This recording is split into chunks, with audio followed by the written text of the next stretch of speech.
Welcome back into the Sports Source. This segment of our program is brought to you by Southeast Termite and Pest Control, family owned since the beginning, locally owned, so you're dealing with people who care about the work they do and their company's reputation. And they're tried and trusted since 1971. You cannot do better than Southeast Termite and Pest Control. I use them at my house. And heck, they've been around as long as I am. That's as long as I have. That is a long time, since 1971. Southeast Termite and Pest Control. They are trusted by people all over East Tennessee. Give them a call this week. All right. We tried this a couple of years ago. I thought it was a pretty good segment. I'm going to start with Bob Hodge here because you're the one who reminded me this week that we did this a couple of years ago. And you're welcome. That is, what are the most overlooked storylines going into the season? Look, we're not going to mention anything here I don't think that you're not aware of. But these are stories that maybe we in the media aren't covering enough, haven't mentioned enough. Maybe these are stories that fans aren't considering enough. So overlooked storylines doesn't mean something you've never heard, just means something that we think maybe needs a little bit more attention. Bob, you came up with the topic, so I'll let you go first. All right. Well, the one I came up with is attendance. And it's a problem everywhere, but I think Tennessee has a particular problem going on. And this year could make it even a worse particular problem going on because what you got, I have upgraded BYU as to the most important game on the schedule. Because I think if Tennessee loses to BYU, the last couple, 3 years, you're bringing in, 75, 80,000 people a game. You lose to BYU and you go into the Chattanooga game the next week, and like I told you, you could come over and play it in my front yard probably. That's how few people are going to be there.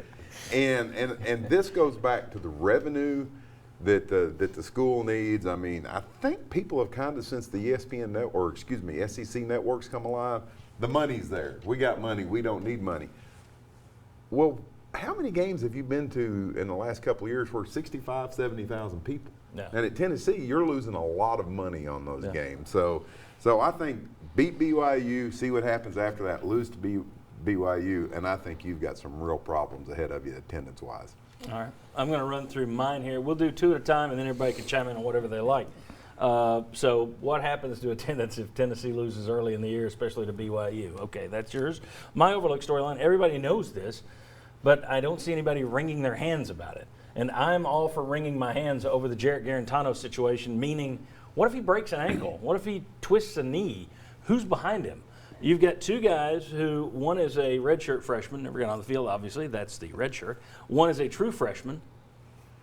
Okay, maybe you catch lightning in a bottle, maybe. But even in 1994, when you had a lot of talent on that team, and you had a true freshman named Peyton Manning that was ready to come in, you still lost 4 games that year. So the idea that, they'll be fine. Jarrett Garantano was lifted from 4 different games last year. That's a third of the schedule, folks.